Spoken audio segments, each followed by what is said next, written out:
Hello, my name is Brant Hunt, and my channel is Discerning What is True. I'm going to be reading from a book called Murder by Injection by Eustace Mullins. This will be chapter 6, that is. It's called The Issue with AIDS. And so let's get into this particular book tonight. I'm actually on YouTube, that is Discerning What is True, and I'm actually also on Odyssey, the same name, Discerning What is True, live tonight. So the chapter title is Whether AIDS, AIDS, which was a very rampant thing that was taking place in the 80s, as I remember as a student at the university I was going to and working. I never felt threatened by that when I was younger, never really saw it being a serious issue. But anyway, that's a different ball game. So let's change the screen here for a second to make it easier for me to see. And here we go. So again, this is a work by Eustace Mullins. The most talked about medical phenomenon of the 1980s is AIDS, the acquired immune deficiency syndrome. The name is of some interest, though. First of all, it is said to be acquired, presuming some action on the part of the victim in coming down with this particular disease. Second, it results in or is characterized by an immune deficiency, meaning that the human system loses the ability to fight against and overcome these endemic presence, that is. The result is that the system becomes prey to a variety of infections, some of which will be fatal. The prevalence of this infectious occurs through two dominant illnesses called Kaposi sarconium, evident by large sores on the skin and a form of pneumonia. It is noteworthy that the pneumonia, which has been a fatal disease, has largely been conquered. It had been called the old man's friend because it took off many elderly persons who presumably no longer had a desire to live. The class of infections which had become widespread throughout what is called AIDS were first recognized by physicians, veterinarians, and biologists about 50 years ago. At that time, many sheep in Ireland were afflicted by a killer epidemic called Maldivisium. That's Macdivisma. Biologists determined that Maldivisium was caused by a new class of viruses because of the time they required to become virulent. These viruses were called slow viruses, that is. The advent of these slow viruses presents a new era in the medical history of mankind. Human beings prior to this time have not been affected by slow viruses. Although, where's that? I lost my spot here, so hold on a second. Although they have been found among animals being transmittable among monkeys and apes. Slow viruses are also a type known as retroviruses. When they enter an infected cell, they assimilate into a genetic structure of the cell, apparently during the cell process of mitosis or cell division, such division being a normal process of healthy growth. Mitosis is one of the two alternatives which face every cell in the human body. Either it divides and grows through mitosis as a life process, or it submits to viral replication and resultant cell death as part of the disease process. Thus, we find at the crux of the AIDS problem the ultimate question of life or death of the entire organism. That is why AIDS, once it reaches the virulent stage, is said to be incurable, resulting in the death of the host body. In a healthy body, some 10 million cells are dying every second. At this same second, they are usually replaced by the body process. Such an immediate replacement cannot be orchestrated by the usual body process of genetic information theories, chromosomes, and enzymes of nerve impulse signals. The instantaneous nature of the process requires that it be commanded by bioradiation phenomenon. These are triggered by coherent, ultra weak proton emissions from living tissue of varying wavelengths. These proton emissions, according to their wavelengths, control biological functions which are in constant activity, such as photo repair, photoaxism, photoperiodical clocks, mitosis, and multiple photon events. Ultra-weak photons emissions from living cells exhibit a special distribution from infra, that is 900 nms, to ultraviolet of 2 mms.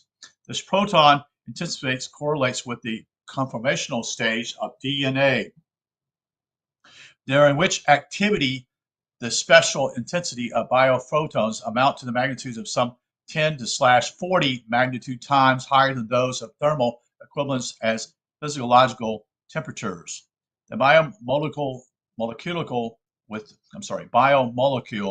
with the higher information density, the DNA seems to be the source of biophoton regulatory radiation functioning as an exciteplex laser and compare favorably with the fields of man-made lasers. Thus, the problem of AIDS brings us to the most basic properties of cell function. The ability of the living cell to respond to microwaves without discernible variations in temperature apparently indicates a non-thermal mechanism like an activated crystal. Thus, AIDS may help us in understanding the timing or the tuning mechanism of cells, which indicates its state of health or disease, and thus improve our understanding of all diseases affecting the organism. A wide-ranging study of living cells, from primitive bacteria to those of man, shows that these cells produce natural alternative currency, that is AC fields, which in frequency ranges lower than 100 millihertz, shows maximum electrical oscillation at or near mitosis. Here again, tuned systems are triggering biological actions in a manner which is not yet fully understood. Thus, the death of Rock Hudson, one of Hollywood's most promiscuous homosexual psychopaths, may lead to the fortunate result of inspiring new breakthroughs in our understanding of the most basic cell functions. Unfortunately, the cancer profiteers and medical monopoly insist on treating AIDS as a malfunction of the cell itself, which of course calls for the magic bullet, the chemotherapy, which will be provided as a price tag by the drug trust. In fact, chemotherapy attacks the immune system, thus increasing the fatality, I should say, of the disease. We all know that, if we are aware of that, you see. But most people are thinking they're racing against time, so they use chemotherapy to eliminate the bad cells, and then the good cells, so you eventually the good cells will survive. That's the theory. The establishment approaches is to attack the virus, not to aid the system in overcoming it. Thus, not only bypassing the immune system, which is already under attack from the disease, but actually aiding in its conquest. They speed it along, you see. There have been repeating claims that AIDS is actually a man-made virus. It seems to have been unknown prior to 1976, when mild traces of it were discovered in African blood banks. Available evidence indicates that it then began spreading throughout Africa and subsequently to the United States. During the mid-70s, a possible reference to this or some other created virus appears in the WHO Bulletin, that is volume 47, that is the World Health Organization, page 251 in 1972, says this, quote, an attempt should be made to see if viruses can in fact exert selective effects on the immune system. The possibility should be looked into that the immune response to the virus itself may be impaired if the infecting virus damages more or less selectively the cell responding to the virus. This is starting with Carlton Gajewski, National Institute of Health Director at Fort Detrick. There's a red flag right there, folks. Fort Detrick in Maryland is noted for working with all kinds of playing with stuff they shouldn't be messing with. Noted, in the facility I have a building where more good and loyal communists, scientists from the USSR and mainland China work with full passkeys to all the laboratories than there are in America. Even the Army Infectious Disease Unit is loaded with foreign workers, not always friendly nationals. This fuels speculation that such a virus could have been created by alien or unfriendly scientists working in the heart of our own defense laboratories, whether as a plan to decimate our population or as one more step towards ultimate world domination. From 1976 to 1981, AIDS was almost exclusively publicly identified as a disease of homosexuals. Thus, the general population felt no alarm at problems confined to a relatively small group. The few non-homosexuals who came down with AIDS acquired it from public blood banks through homosexuals who have sold their blood. AIDS was then termed gay cancer by doctors who informed patients they had the disease. It was usually unmistakably because of large purplish blotches which disfigured the skin, proof of the presence of capsule sarcoma.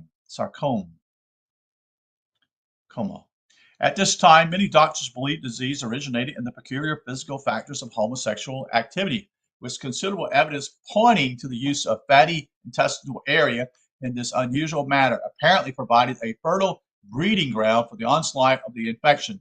Dr. Lawrence Burton, B-U-R-T-O-N, a noted cancer specialist, raised the question, what effect does the repeated and sustainable introduction of lubricants into the anal cavity have upon the immune system?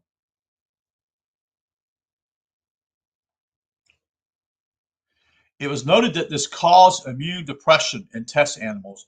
Burton's attorney, W.H. Moore, suggested that hydrogenated fats, either consumed orally or used annually, could cause AIDS.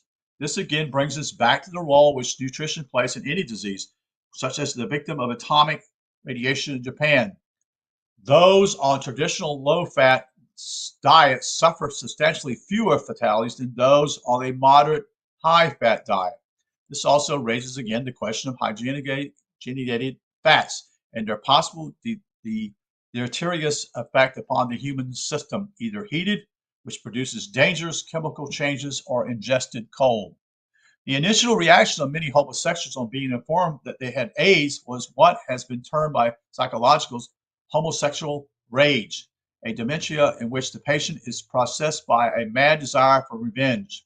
The phenomenon of this type of AIDS dementia has been observed in some 60% of AIDS patients. That is bolstering some doctors' belief that AIDS is merely a new variant on the ancient syphilis infection. Syphilis often is characterized by a deterioration of the brain until schizophrenia takes over. Other physicians have related AIDS dementia to toxoplasmosis, a cat-borne parasite which causes the same type of dementia which afflicts patients with AIDS. The problem with pursuing any of these leads is that not only is the medical monopoly waiting in the wings to reap more billions of dollars in profits from their new epidemic, but the civil libertarians are forestalling information of AIDS by defending the privacy of its victims, like other groups which either have offended society or have purportedly cut themselves off from what is termed as society. Homosexuals have developed a fanatic group loyalty. Many homosexual activists see in AIDS one more representative of the fundamental difference which creates an insurmountable barrier between themselves and other humans. As such, they're explaining it and perhaps are reluctant to see any solutions to AIDS. This group loyalty has manifested itself in a telling way. The determination of many homosexuals with AIDS to infect as many people as possible, not only through greatly extending their already volume of sexual contacts, but also by infecting others through their bartered blood. In Los Angeles, a James Markowski, who was then in the final stage of AIDS, was arrested June 23, 1987, for selling his blood to the Los Angeles Plasma Production Associates. He admitted that he wanted to infect as many people as possible before he died. On January 7, 1987, a notorious homosexual activist, Robert Schwall, who was also dying of AIDS, made a public appeal to all his confreres that gay males should immediately give blood if they have been diagnosed as having AIDS. Whatever actions are required to get national attention is valid, he declared. If that includes blood terrorism, so be it. It was noted that following Schwab's widely advertised public appeal, blood donations increased by a dramatic 300% in New York and San Francisco, the two query centers of American homosexuals. None other than Rock Hudson, when he was informed that he had AIDS, was overcome with homosexual rage. He immediately launched on a frantic campaign to infect as many people as possible. That is concentrated on teenagers who had no idea of the dangers they were facing. It is insane determination to leave this world in a sexual gonorrhea. Hudson must have infected dozens, if not hundreds, of unsuspecting youth. Even today, lawsuits are still pending against his estate as a result of his orgy of fear and hate. While the Rock Hudsons were dying slow and agonizing deaths, most members of the American public viewed them with a mixture of approbation and contempt. There was no fear because as yet there was no indication of peril in the population at large. However, as early as September 16, 1983, at a health conference in Washington, D.C., the question was raised by Dr. John Garner-Holtz: will AIDS become another bubonic plague? The conference supplied the findings that AIDS can be the harbinger of a series of pharmacological epidemics. Of September 26, 1985, Dr. William Hastings of Harvard Medical School reported that an estimated 10 million Africans were now infected with the AIDS virus. However, government authorities here continue to assure the public that AIDS was limited to 4 groups. They were basically homosexuals, Haitians, there's from people from Haiti, intravenous drug users, and blacks. Since most American citizens would never come into direct contact with any of these groups, this particular Fidia Subunteriores class, which existed in its own twilight world of filth and degeneration, it seems that the AIDS epidemic would never become a threat to the American middle class. The government agency, the Center for Disease Control in Atlanta, the heroes of the Great Swine Flu Massacre, now did their best to keep the American people in the dark as to a possible spread of AIDS.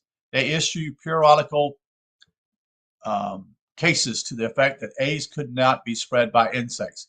AIDS could not be contracted by kissing, although they admitted that AIDS virus was present in saliva, and other reassurances whose scientific validity seemed to have been taken directly from the pages of Grimm's fairy tales. Even so, CDC estimated that by 1988, from 1 to 1.5 million Americans would be infected with the AIDS virus. There were already 5,890 members of the U.S. Army who were infected with AIDS. Dr. David Axelrod, Commissioner of Health for the state of New York, solidly warned that all those who had had the AIDS virus were doomed. Virtually all those infected are doomed, he said. Dr. John Sear of Richmond, Virginia, presided at a conference June 11, 1987, which he stated positively that AIDS is not a sexual transmitted disease.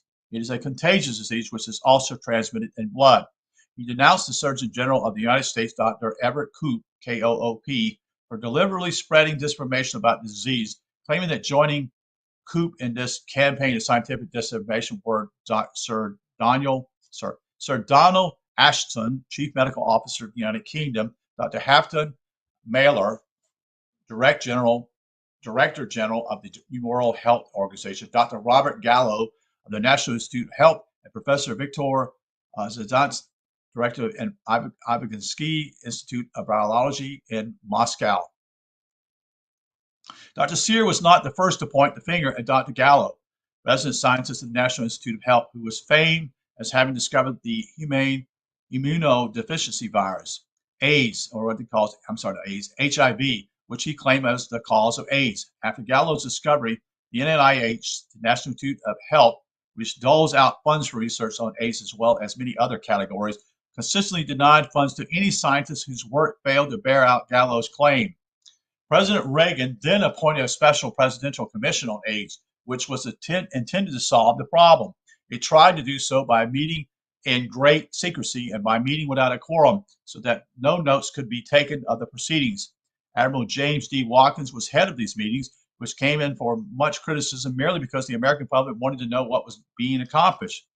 One of the researchers who was to come into conflict with this was Dr. Gallo of the HIV controversy is Dr. Peter Duesberg, D-U-E-S-B-E-R-G, professor of biology at the University of California at Berkeley.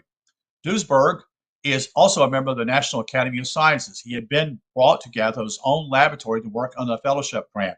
After studying HIV in the same laboratory where Gallo had claimed to have made his monumental finding, Dr. Bruce concluded that the HIV virus did not meet the standard criteria required of a disease-causing agent. He published his findings in the medical journal called Cancer Research in March 1987 and sent back to wait for Dr. Gallo to justify his conclusion. Both he and the editor of Cancer Research, that is Dr. Peter McGee, were amazed when Dr. Gallo made no reply, either then or in the ensuing months.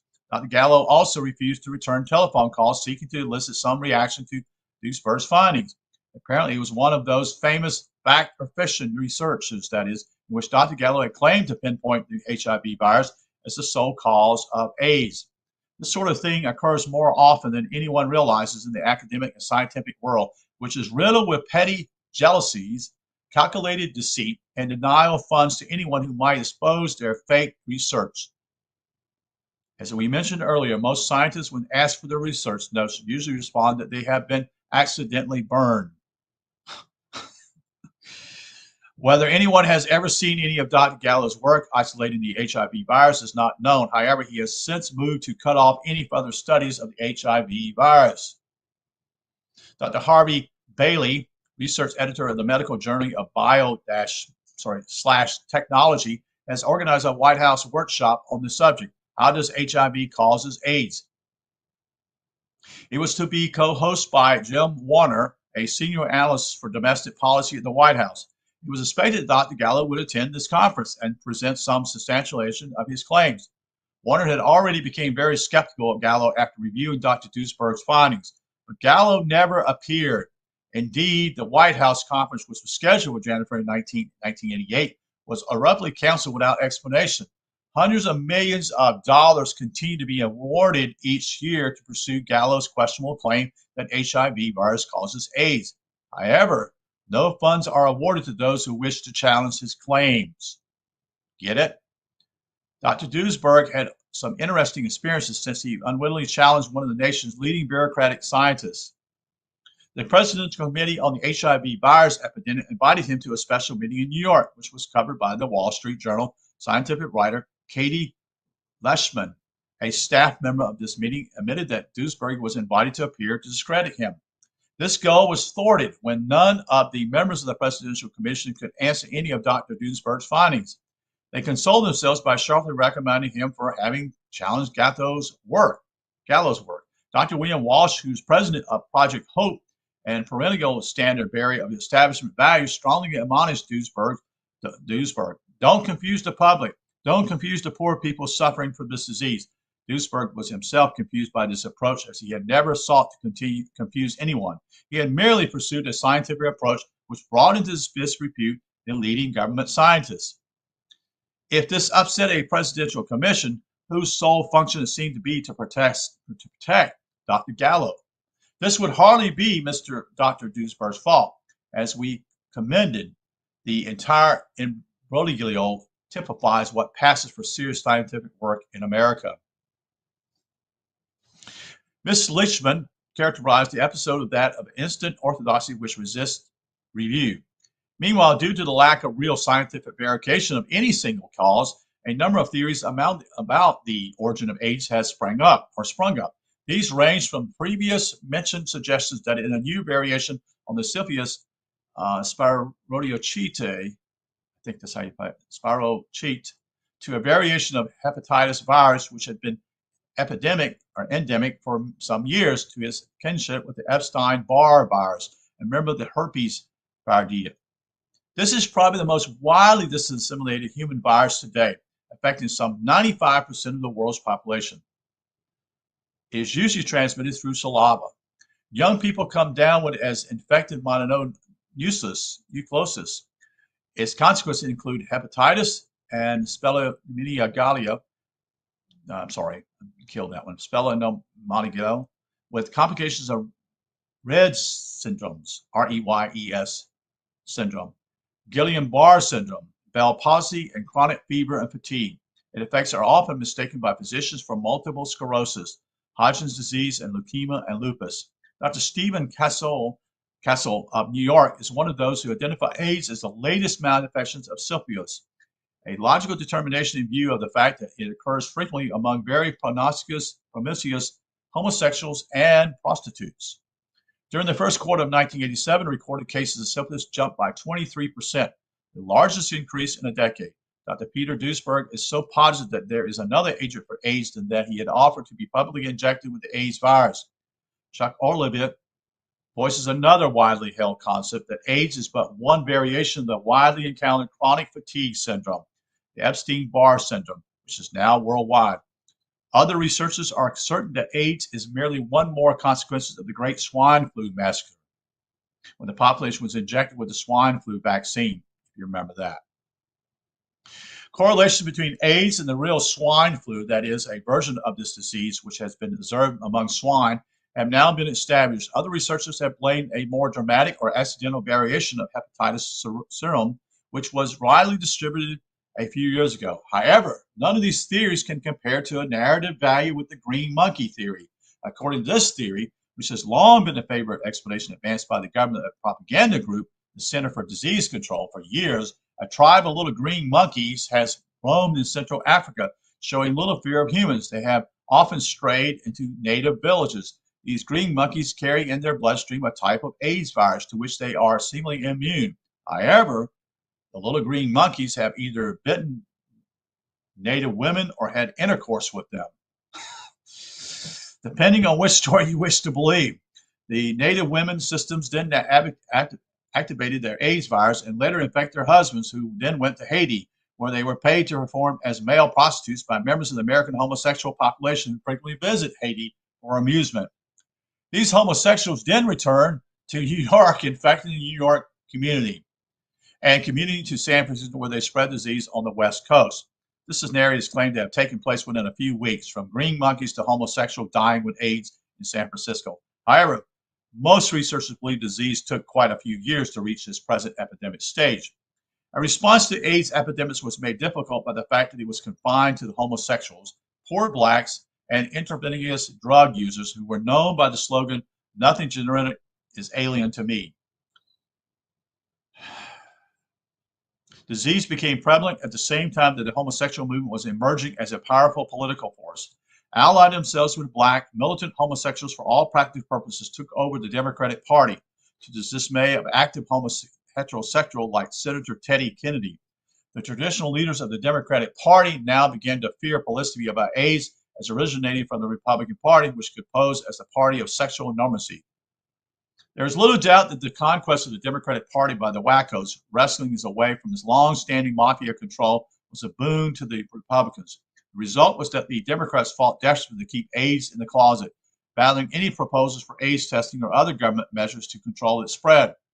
In San Francisco, a plan to close the bathhouses, the nation's most famous homosexual bordello, has originated with some of the more frightening homosexuals who had already seen their lovers wither away and died from the disease. Their suggestions was met with a chorus of outrage from the hardcore homos, who were loyally supported by San Francisco political leaders. It had long been established that the homosexual vote now provided the crucial swing vote needed for victory in San Francisco, and they were not about to give up their political power on the national level. Government efforts to deal with AIDS have been limited to pathetic and laughable programs to hand out free condoms and free drug needles to the suicidal fringe among the degenerates. In fact, by these tactics, government agencies themselves became official sponsors of homosexual degeneracy and use of narcotics, a strange development for the upholders of the statutes, you see. Correct. Reflecting the government's new and more enlightened approach, Burge florists in the nation's capital celebrated Valentine's Day in 1988 by offering a Valentine's special consisting of a dozen American Beauty roses and a dozen condoms. The package, which was called the Safe Sex Bouquet, was received with enthusiasm by the government bureaucracy. Sounds almost like the masks that were made in foreign countries, that people wear today. Do you think they created this all to a bonanza for the condom business? Just speculating. Throughout this epidemic, the government had done virtually nothing. While AIDS continued to spread, the Center for Disease Control in Jimmy Carter's backyard had continued to be dominated by old-line Democratic politicians. Any cooperation with the fascist regime of Ronald Reagan was refused. On the outside of the AIDS epidemic, the Center for Disease Control had fought a desperate rear guard action to conceal or play down the epidemic. In the summer of 1985, the CDC authorities flatly refused to consider head lice or public lice as possible transmitter of the AIDS virus. CDC staff members rejected the idea with horror, this being that the very notion was impractical and frightening. In fact, it is well known that many viruses are carried by insects, especially arboviruses, arthropod-borne viruses. Some 500 of these arboviruses have now been identified. Some researchers are certain that the bed bug is one of the principal carriers of AIDS virus, which is spreading so rapidly throughout Africa. The bed bug, found in almost every African hut, scientists now believe that the mosquitoes, the Tsetseflia fly, the lion ant, and the black beetle may also be transmitting AIDS virus in Africa. This offers a rational explanation for a rapid spread of AIDS in many different African countries. None of these insects can be found in all African countries, though, but one or more are present in large numbers in every region of Africa. In 1900, that is, Dr. Walter Reed proved that the Andes aegypti mosquito was the vector for yellow fever. It is now known that some monkeys do carry a AIDS-type virus, but as Dr. Duisberg discovered the HIV virus, to which Dr. Gallo, NIH, attributed its sole responsibility for AIDS infection, is only present in almost half of all AIDS cases, a factor which Dr. Gallo forbears to explain. The question is, what is the infecting agent in the other half of the AIDS case? Or as Dr. Duisberg states, the HIV virus is not the infecting agent in any of them. If this is the case, then the massive government testing programs for the presence of HIV virus are a multi-billion-dollar hue and cry after false trails. See? Although the Center for Disease Control has continued to insist that poverty, environment, and insects all have absolutely nothing to do with AIDS transmission, and an advertisement appeal that has appeared in May 1987 on the Science magazine seeking a research entomologist who would study the possible role of biting arthropods in transmitting human immunity deficiency disease, AIDS virus, applied to the Center for Disease Control. The pearls of offending preconceived theories about AIDS continue to dog researchers, with the Institute of Tropical Medicine presenting the results of research it had concluded there, which indicated there was a arboreal viral connection to AIDS. The University of Michigan, under considerable pressure from the Center for Disease Control, promptly cut off all of their funding. At Oxford on August 25, 1986, Professor Jean-Claude Sermon of Paris at Paris Pasteur Institute reported that AIDS had been found in African insects. The virus had been isolated in mosquitoes, cockroaches, ants, and Tesco flies. This was a direct contradiction to the claims of the CDC that the AIDS virus could not be carried by mosquitoes or any other insects. California physician Bruce Hosted, that is an MD, states that modern medicine has no cure for AIDS, cancer, or radiation sickness. He also points out that his research established that the AIDS virus is capable of 1 trillion mutations.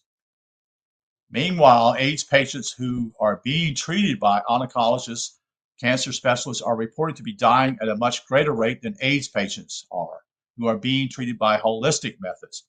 Many of them are surprising medical statisticians by surviving longer than the 2-year time span allotted after the diagnosis of the disease. One 40-year-old patient in San Francisco, Dan Turner, is now the longest surviving victim of AIDS. He said he was infected during the trip to New York in June of 1981, and on February 12, 1982, he was informed by a physician that he had gay cancer after developing the unmistakable symptoms of Kaposia sarcoidosis. He had also observed a regimen of vitamin C, natural foods, and meditation, and acupuncture, and weightlifting. That is, Lawrence Bagley, that is an MD, in his groundbreaking work called Healing AIDS Naturally, offered a number of treatments, a typical one having shown good results with a vegetarian diet of vegetables, vitamins, wheatgrass, juice, and herbs, which is accomplished by 8 or 9 cloves of raw garlic each day. While the government fiddles, the American public continues to burn at the thought of being infected with AIDS, a fatal disease reflecting referees at boxing matches and other blood sports now wear medical gloves to avoid being infected by splattering blood from the contestants. Court officials don protective clothing such as gloves and surgical masks when forced to appear in court with diseased AIDS victims. These accoutrements aroused rage and horror from civil libertarians who claimed these protective techniques create a harmful atmosphere for AIDS patients. Since he is probably already dying, the argument would seem to be moot. The establishment fact that from its outset, the AIDS epidemic was confined to the well-identified groups of homosexuals, haitians, intravenous drug users, and blacks has also received a fury at the American Civil Liberties Union, no doubt, in being a precept of egalitarian society that a disease should not be so bigoted in choosing its victims. In New York State prisons from 1984 to 1986, the total of AIDS victims was 45% Hispanics, 43% Black, with 97% of them being intravenous drug users. That's based on the New York Times, February 7, 1988. This writer, having previously established in the Curse of Canaan that homosexuality from the time of Canaan himself to the present day has had its origins in pollution of the original root race, the confusion of sexual identity being a direct consequence of the resulting confusion of racial identity. Confusion of the DNA pattern, the genetic structure. It is hardly surprising to find in Joy Schonberg's useful book, Complete Guide to Gay Parenting, Doubleday 1985, that gay couples who are white are found to adopt almost exclusively black children. This is unfair to the black adoptees who, without no fault of their own, will then be exposed to the possibility of contracting AIDS from one or the other of their gay foster parents. It would seem that gay whites are unwilling to expose other whites to the perils of alternate lifestyle. And that is the conclusion of chapter 6 tonight, dealing with the issue of AIDS. So I appreciate you being here tonight. Thank you for witnessing this video as I share from Eustace Mullins' his book called Murder by Injection, chapter 6. I'll take a brief, probably a brief check here, and then I'm going to try to do chapter 7 on a little bit here. That will be called Fertilizers. He will be talking about this, which I'm kind of interested in the title. So I'll be back in probably 10 or 15 minutes as I get a good cup of cold water here. Thank you for being here, and I wish you a good night, and you take care.